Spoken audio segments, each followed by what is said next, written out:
Working remotely in any capacity can be such a privilege, but if you're anything like me, you sometimes have a hard time focusing. If you're anything like how I used to be, you might even go days or weeks at a time and suddenly look back and realize you have barely gotten any work done. You start to panic because you don't know how you're going to justify this to your leaders.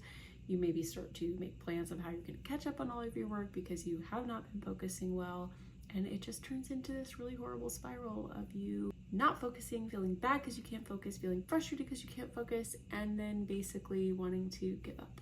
If that sounds anything like you, I am going to go over a few different reasons why you can't focus and what I did to overcome some of these reasons. I hope this video will be helpful for you and give you actionable steps for you to start today to improve your focus and actually start getting stuff done at work. Reason number one that you cannot focus is actually kind of two parts. One is that you have unrealistic expectations of how much you should be working. And the other side of that is you have unrealistic expectations about how long you can actually work. So let's start with the first one, is you have unrealistic expectations of how long you should be working. When I first started my job, when I got out of college, I was not a salaried employee, I was an hourly employee.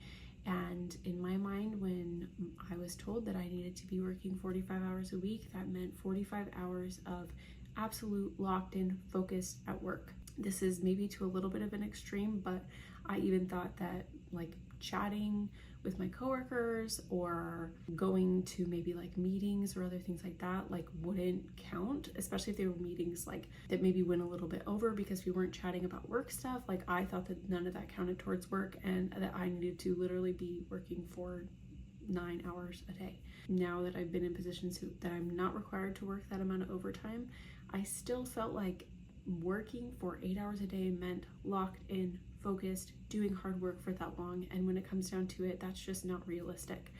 Baked into that are side conversations with your coworkers, bathroom breaks, checking your email, doing some maybe easier tasks that don't require as much focus. And really it's just not this full-blown need to focus for that amount of time type of thing. So I think that this might look different for everybody, but work is not working for 8 hours straight without distraction, not counting breaks, anything like that.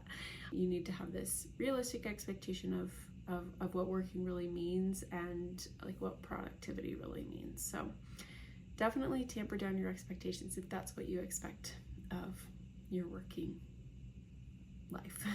The second side of that is that you have unrealistic expectations of how long you can actually work.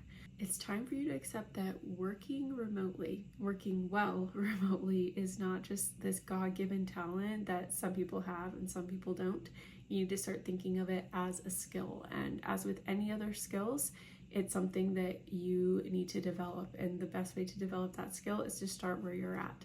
If you have this expectation that you're going to be working for focused, full-blown, sitting at your desk working for 8 to 9 hours a day or something like that, and when you take inventory of exactly how long you're currently working, and that comes through to be like, I don't know, like an hour, if you're like how I used to be, past employment, okay, current employers, if you're watching me right now, not happening in my current position, okay, but that's literally how I used to be. Like I could hardly work for more than like maybe tops 2 hours outside of meetings a day. Like it was really I did not have that skill, okay?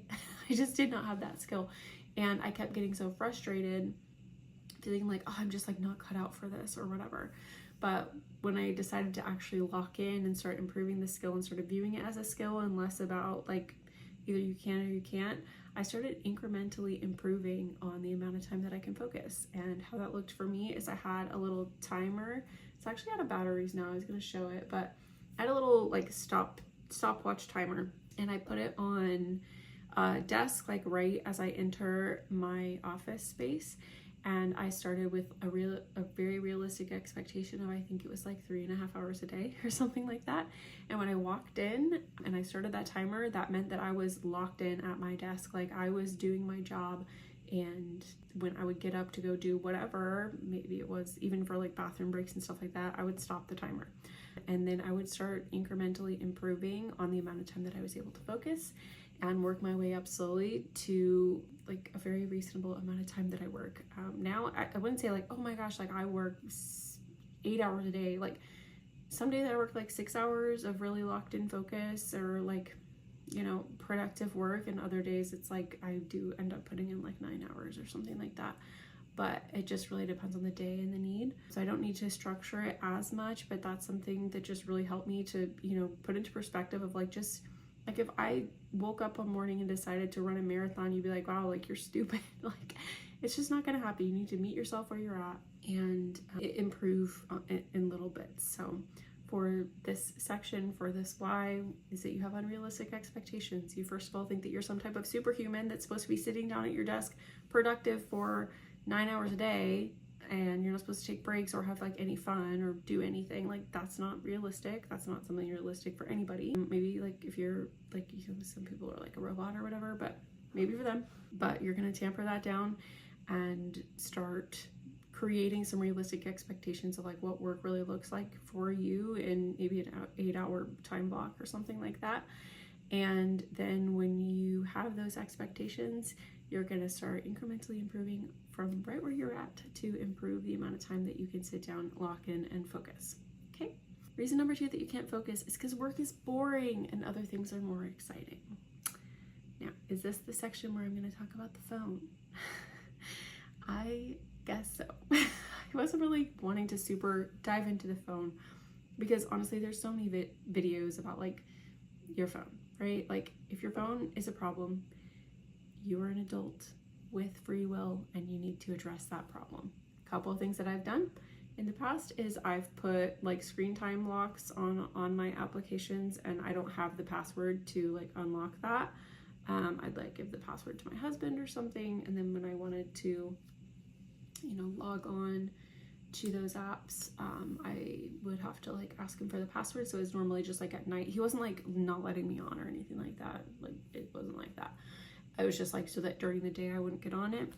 So I've done that before, or kind of done like realistic screen time. So it's like, okay, I have set limits and I cannot go beyond that. Like I can't ask my husband for the password unless it's like an emergency or something like that. But for me personally, it all came down to just deleting everything off my phone. Okay, that's what happened for me. That's what works the best for me. I have apps on my phone, but nothing that's like really gonna distract me, and that looks different for everybody.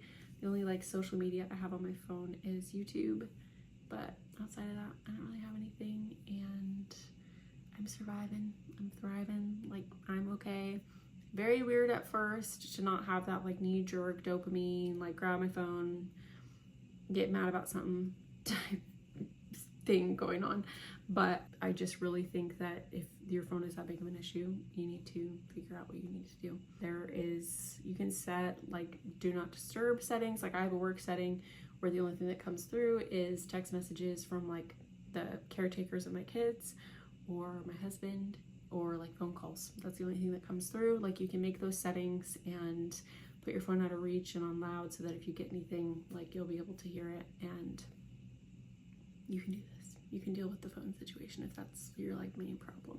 Other parts of that is it's just like work is boring, and I totally understand that. And something that I really like to do is plan my dopamine hits throughout the day. So I have a couple of different things that I really like to do, or things that I like to drink, things that I like to eat, and I will plan those at the beginning of the day. I'll know when I'm gonna have them. I really like to have my iced coffee in the morning, and like I like to do a electrolyte lemonade drink in the afternoon, and I usually like to plan something for my evening as well, so I have something to look forward to that's going to be rejuvenating in the evening. Sometimes that is totally Netflix chat, sometimes it's a spa night, sometimes it's whatever. I need to go over my hobbies with you guys. Like everybody has different hobbies. Figure out your hobbies, plan to do those hobbies. My lunch break, I like to plan my lunch break. A lot of times for me, I love going on a walk and listening to a podcast. Like I need to have those things that I'm looking forward to throughout the day, and plan when those things are happening so that I know when I'm doing those things, I'm doing something for myself, I'm choosing something for myself. And I think that that's one thing that can get really boring about work, especially if you're working in a corporate setting like me, is it's like everyone's kind of always telling you what you have to do and when you have to get it done and all that stuff. And I think incorporating more choices into your life, like you're a toddler, really helps. So building in those other dopamine hits or planning rejuvenating activities outside of work are things that really have helped me look at work as not so boring. And I've also found ways to make work more fun for me. I really like listening to different music and movie scores and piano or new albums or something like that while I work when I can do that. But I think making work more exciting or planning dopamine hit breaks or planning something really fun and rejuvenating for the evenings or weekends or whatever it is a way to make work less boring. And really, your life is not about work. And I really am a proponent of having a life outside of work. And that means that you need to bring your own personal wants and fun into your daily life so that you can feel like you still have like a part of yourself and a choice and a direction in your day and life. So yeah. Reason number 3 why you can't focus is that you have too many other things to do. I am a working mom. I know that there are so many things that you need to get done. There's stuff around the house or appointments that you need to make or like, I don't know, taxes happen sometimes too. There's just so much to do, and I think that it becomes really difficult because when you are working, you're stressed out about everything else that you need to do. And then when you're doing those other things, you're stressed because you're not working. And so that overwhelm just really compounds and it really puts you into fight or flight. And one thing that's really hard to do when you're in fight or flight is focus on your job. I am definitely going to do more videos about this, about the overwhelm and specific exercises that I do in order to not feel overwhelmed. But the actionable quick item that you can implement today is to develop a top 3 rule or whatever that looks like for you. I wouldn't go beyond 3. So let me show you what this looks like for me. I have this planner. It's almost the new year, so if you're looking for a planner, I'd love to share with you my planner. So I don't even know if you can see this because this is like my first YouTube video. So if you can't, there's like this section right here and it just says today's top 3. And it has like 3 lines. This might be like pointless. And then over here, there's a note section. So when I start my day, I usually start on my note section and I'll list out just things that are on my mind that I feel like I need to get done. And so just so I can see kind of all my options or all the things on my mind. And then I'm going to select only 3 things that I'm going to get done. And I don't mean things like, I don't know, you can like brush your teeth. If you want to count that as a 3, actually, you can. I'm not saying that you can't. But I usually have just 3 tops additional items that I'm going to complete outside of work. And that way I know that those things are planned. If there's other things that need to be done, it's not happening today. And people always talk about like having productive days. And for me, one of my best productivity hacks is to decide what I'm not doing. That's like the number 1 productivity hack for me is to decide what I'm not doing. Because if I'm trying to do everything, be everything for everyone, it's just, I'm not going to get anything done. So deciding what you're not going to do and selecting only 3 things at the very most that you're going to do outside of your daily work responsibilities, I think can make a really big difference for your life and your expectations of yourself. And you'll actually end up getting a lot more done because when you're focused at work, you know, and you have planned, oh, sorry, I forgot to say, you like plan what time of day you're going to do those things. So when you're working, you know, at 11 o'clock, I'm going to take a 20-minute break to call the dentist, or in the evening, I'm going to sweep the bathroom floor or something like that. And you just know that when other things pop into your mind, you can write them down in your other like notes section, or if you just have a piece of paper or whatever you want to do to conceptualize this, you can put it down in your notes section so that you know, yeah, this is kind of on my mind, but I know what I'm doing today and I'm not going to let my impulses take over my focus for the day. So anyway, thank you so much for watching this video. These were 3 reasons why you can't focus and things that I've done to overcome these reasons. I think this video is a part 1 because I actually have a lot more to say on the topic.